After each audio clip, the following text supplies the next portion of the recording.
Come in. I beg your pardon. I'm Mrs. Stephen Haynes. Sorry, I don't think I know you. Oh, please don't pretend.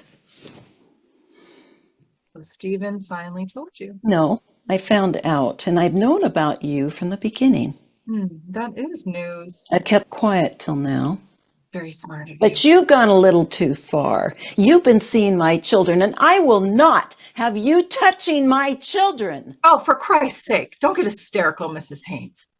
What do I care about your children? I'm sick of hearing about them. Well, you won't have to hear about them much longer. When Stephen finds out how humiliating this has been for me, he'll leave you instantly. Oh, says who? The dog in the manger? That's all I have to say. Oh, well, that's plenty. I'm sure you'll find that you've probably said too much. Stephen's not tired of me yet, Mrs. Haynes. Stephen is just amusing himself with you. Oh, he's amusing himself plenty. Oh, you're very hard. I can be soft on the right occasions. Listen. What do you want me to do, huh?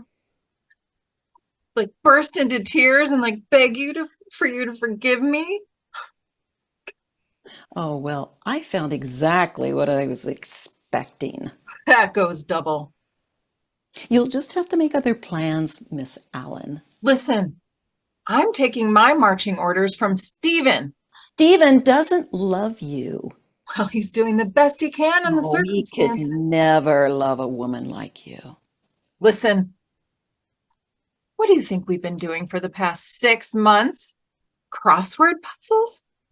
What do you have to kick about anyway? You have everything that matters, the name, the position. The only thing that matters is Stephen. Oh, cut that sob stuff, Mrs. Haynes. You don't think this is the first time Stephen's ever cheated? Listen, I'd break up that smug little roost of yours if I could. I have just as much right as you to sit in a tub of butter, but I don't stand a chance. Well, I'm glad you know it. Oh, well, don't think it's just because he's fond of you.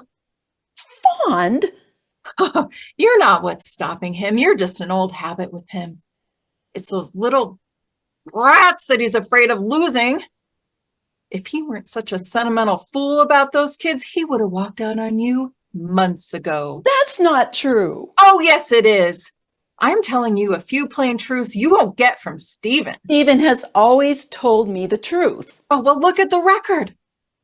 Listen, Stephen is satisfied with this arrangement, so don't force any issue unless you want plenty of trouble. Well, you've made it impossible for me to do anything else. Have I? You haven't played fair. Oh, where would any of us get if I played fair? Well, where do you hope to get? Right where you are, Mrs. Haynes? Well, you're very confident. Longer you stand in here, the more confident I get. Saint or no saint, Mrs. Haynes, you are one hell of a stupid woman. Well, I probably am. Oh, why am I standing here talking to you? This is something for Stephen and I to settle. What the hell? Toodles. Oh, fuck off.